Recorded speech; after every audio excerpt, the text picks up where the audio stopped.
കർത്താവേ കൃപ ചെയ്യണമേ, പ്രാർത്ഥന നീ കൈക്കൊള്ളണമേ. നിന്ദയവും നിന്മോചനവും നിന്നറയിൽ നിന്നേകണമേ.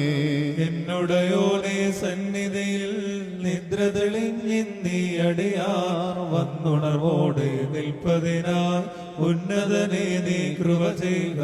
പിന്നെയും ഈ നിന്നടിയാൻ ഞാൻ നിദ്രയിലായെന്നാകിലുമേ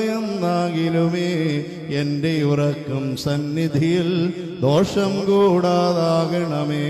തിന്മകൾ ഞാൻ ഉണർവിൽ ചെയ്താൽ നന്മയോടൊക്കെ പോക്കുക നീ. നിദ്രയിൽ ഞാൻ പിഴ ചെയ്തെങ്കിൽ നിന്ദയ മോചിച്ചിടണമേ. താഴ്മേഴും നിൻ കുരിശാലേ നല്ല ഉറക്കം നൽകണമേ. മായകൾ ദുസ്വപ്നാദികൾ നിൻ ദാസന് കാണാറാകരുതേ. ഇന്നു സമാധാനം നിറയും നിദ്രയോടെന്നെ കാക്കുക.